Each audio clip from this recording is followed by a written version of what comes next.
Assalamualaikum warahmatullahi wabarakatuh. Selamat pagi, salam sejahtera bagi kita semua. Di sini kami dari kelompok 1 akan mempresentasikan mengenai sistem kesehatan nasional.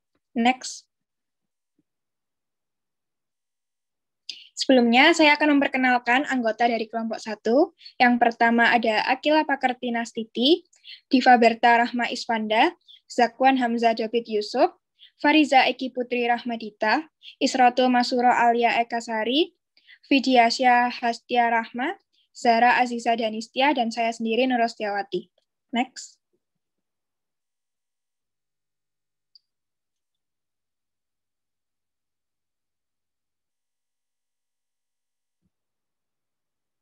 Sistem kesehatan nasional memiliki arti yaitu bentuk dan cara penyelenggaraan pembangunan kesehatan yang memadukan berbagai upaya bangsa Indonesia dalam satu derap langkah guna menjamin tercapainya tujuan pembangunan kesehatan dalam kerangka mewujudkan kesejahteraan rakyat sebagaimana dimaksud dalam Undang-Undang Dasar 1945.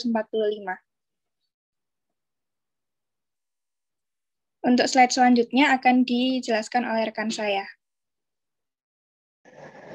Selanjutnya, fungsi sistem kesehatan nasional. Yang pertama, meningkatkan status kesehatan masyarakat. 2. Meningkatkan pelayanan kesehatan terhadap harapan masyarakat yang berarti masyarakat puas terhadap pelayanan kesehatan. 3. Menjamin keadilan dalam kontribusi pembiayaan kesehatan yang diharapkan. 4. Sebagai pelaksana upaya kesehatan, diperlukan sumber daya manusia kesehatan yang mencukupi dalam jumlah, jenis, dan kualitasnya, serta terdistribusi secara adil dan merata, sesuai tuntutan kebutuhan pembangunan kesehatan.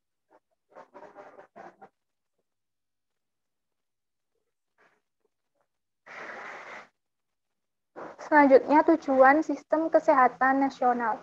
Tujuan sistem kesehatan nasional adalah terselenggaranya pembangunan kesehatan oleh semua potensi bangsa, baik masyarakat, swasta maupun pemerintah secara sinergis, berhasil dan berdaya guna sehingga terwujud derajat kesehatan masyarakat yang setinggi-tingginya.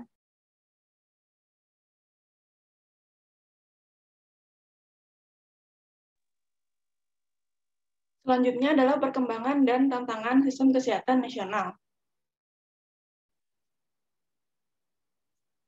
Yang pertama, masalah pada sistem kesehatan nasional. Yang pertama, upaya kesehatan. Hasil dari upaya kesehatan sudah terlihat meskipun belum menunjukkan perubahan yang signifikan secara nasional. Yang kedua, ada pembiayaan kesehatan. APBN kesehatan 5,54 triliun rupiah pada tahun 2004 menjadi 18,75 triliun rupiah pada tahun 2007 dengan persentase terhadap APBN 2,6 sampai 2,8%. Yang ketiga, sumber daya manusia kesehatan. Mutu sumber daya manusia kesehatan masih membutuhkan pembenahan. Yang keempat, sediaan farmasi, alat kesehatan, dan makanan. Sediaan alat farmasi didominasi produk domestik dengan bahan baku impor sampai dengan 85% kebutuhan. Yang kelima, manajemen dan informasi kesehatan. Keberhasilan manajemen kesehatan sangat ditentukan oleh tersedianya data dan informasi kesehatan, dukungan kemajuan ilmu pengetahuan dan teknologi kesehatan, dukungan hukum kesehatan, serta administrasi kesehatan. Yang keenam, pemberdayaan masyarakat. Keberhasilan pembangunan kesehatan di Indonesia tidak terlepas dari partisipasi aktif masyarakat.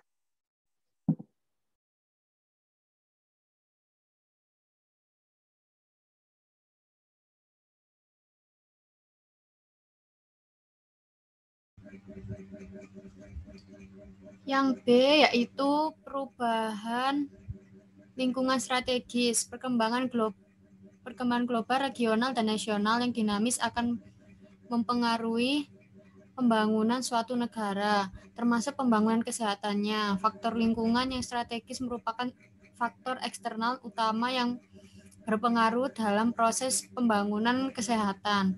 Faktor lingkungan strategis dapat dibedakan berdasarkan tantangan global, regional, nasional, dan lokal, serta dapat dijadikan peluang atau kendala bagi sistem kesehatan di Indonesia. 1. Tingkat global dan regional. era globalisasi bisa menjadi peluang sekaligus tantangan dalam pembangunan kesehatan sehingga mengharuskan adanya suatu sistem kesehatan yang responsif dalam penanganannya. 2. Target terkait pada tingkat global dan regional yaitu MDGs, adaptasi perubahan iklim, climate change, ASEAN Charter, jejaring riset Asia Pasifik, politik kesehatan internasional, serta komitmen nasional. 2. Tingkat nasional dan lokal. Pada tingkat nasional terjadi proses politik seperti desentralisasi, demokratisasi, dan politik kesehatan yang berdampak pada pembangunan kesehatan, maka diperlukan adanya terobosan atau pendekatan terutama pemberdayaan masyarakat dalam pembangunan kesehatan yang memberi penguatan kapasitas dan surveillance berbasis masyarakat. 2. Target terkait proses politik yaitu desentralisasi, demokratisasi, dan politik kesehatan dalam pilkada.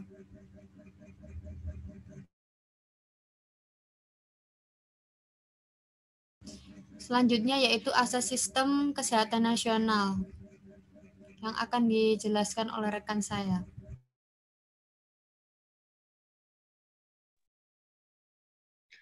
Landasan sistem kesehatan nasional dibagi menjadi dua, yaitu landasan ideal dan landasan konstitusional.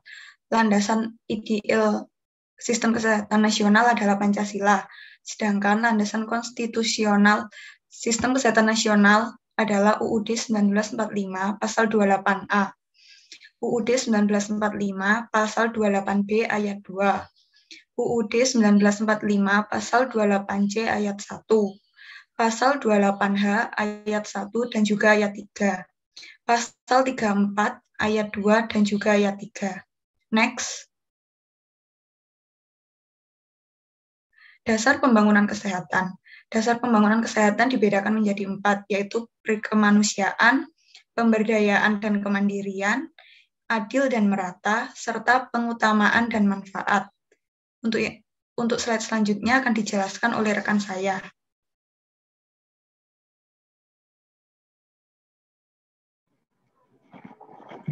Dasar Sistem Kesehatan Nasional. Dalam penyelenggaraan SKN perlu mengacu pada dasar-dasar berikut. 1. Hak asasi manusia.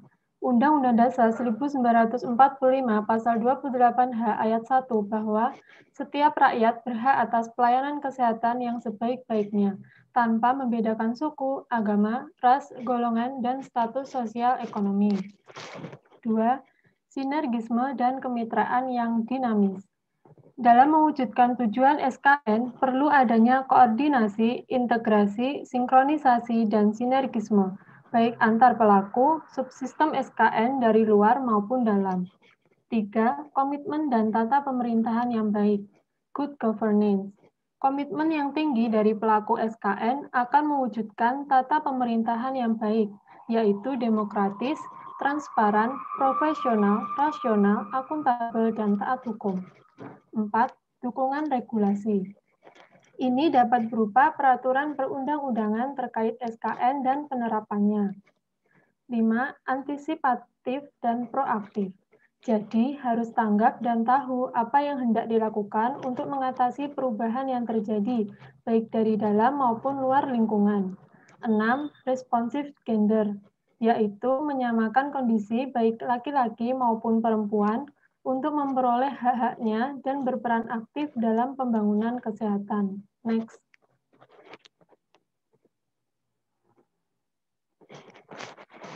Prinsip dasar SKN. 1. Prikemanusiaan, yaitu tenaga kesehatan perlu berbudi pekerti luhur dan memegang teguh etika profesi. 2. Hak asasi manusia. Jadi, setiap orang berhak mendapatkan pelayanan kesehatan yang memadai.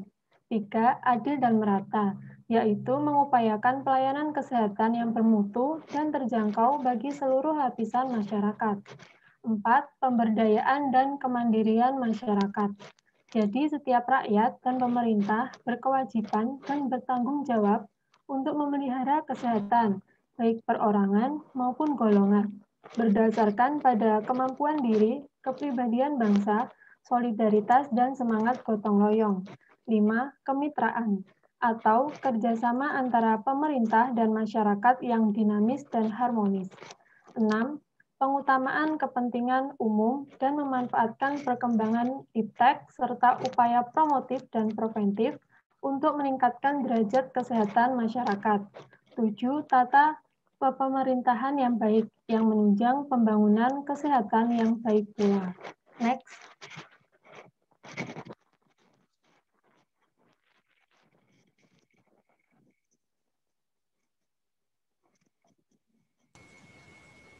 Yang selanjutnya kedudukan SKN. Next. Suprasistem sistem kesehatan nasional. Yang pertama yaitu ada suprasistem SKN perikemanusiaan. Yang kedua, kedudukan SKN dalam sistem nasional lainnya. Yang ketiga, kedudukan SKN terhadap penyelenggaraan pembangunan kesehatan di daerah. Dan yang keempat, kedudukan SKN terhadap berbagai sistem kemasyarakatan, termasuk yang swasta.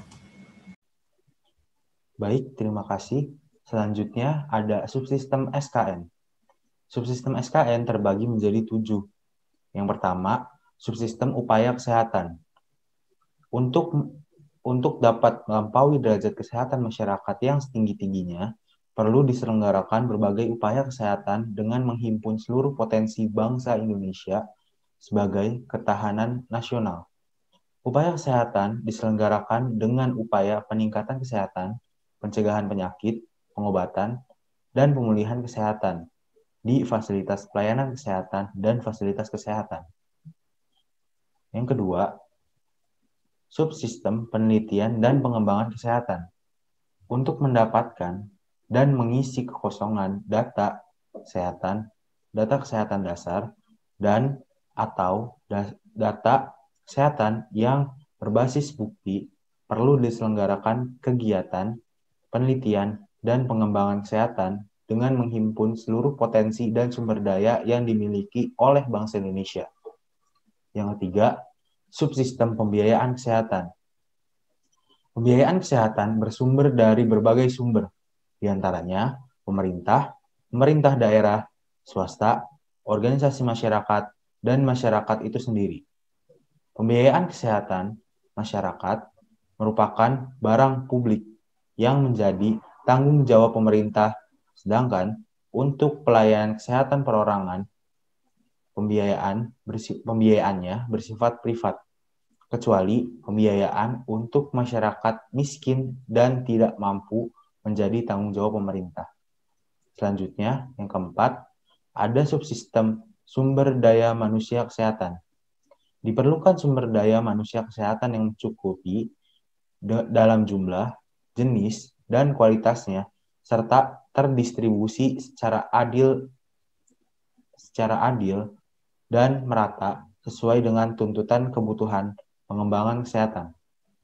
Sumber daya manusia kesehatan yang termasuk kelompok tenaga kesehatan sesuai dengan keahlian dan kualifikasi yang dimiliki dari tenaga medis, tenaga kefarmasian, tenaga keperawatan dan kebidanan, tenaga kesehatan masyarakat, tenaga kesehatan lingkungan, tenaga gizi, tenaga keterapian fisik, tenaga keteknisan medis, dan tenaga kesehatan lainnya, diantaranya termasuk peneliti kesehatan. Yang kelima, subsistem sediaan farmasi, alat kesehatan, dan makanan. Subsistem ini meliputi berbagai kegiatan untuk menjamin aspek keamanan, khasiat, atau kemanfaatan dari mutu sediaan farmasi, alat kesehatan, dan makanan yang beredar. Ketersediaan, pemerataan, dan keterjangkauan obat, terutama obat esensial. Perlindungan masyarakat dari penggunaan yang salah dan penyalahgunaan obat, penggunaan obat yang rasional, serta upaya kemandirian di bidang farmasi melalui pemanfaatan sumber daya dalam negeri. Yang keenam, subsistem manajemen, informasi, dan regulasi kesehatan. Subsistem ini meliputi kebijakan kesehatan, administrasi kesehatan, hukum kesehatan, dan informasi kesehatan. Peranan manajemen kesehatan adalah koordinasi, integrasi, regulasi, sinkronisasi, dan harmonisasi berbagai subsistem SKN agar efektif, efisien, dan transparansi dalam penyelenggaraan SKN tersebut. Yang terakhir, subsistem pemberdayaan masyarakat. SKN akan berfungsi optimal apabila ditunjang dengan pemberdayaan perorangan, keluarga, dan masyarakat. Masyarakat termasuk swasta, bukan semata-mata sebagai sasaran pembangunan kesehatan, melainkan sebagai subjek atau penyelenggara dan pelaku pembangunan kesehatan. Upaya pemberdayaan perorangan, keluarga, dan masyarakat akan berhasil pada hakikatnya apabila kebutuhan dasar manusia sudah terpenuhi. Terima kasih. Sekian presentasi dari kelompok kami. Kurang lebihnya mohon maaf. Wabillahi taufiq wal hidayah. Wassalamualaikum warahmatullahi wabarakatuh.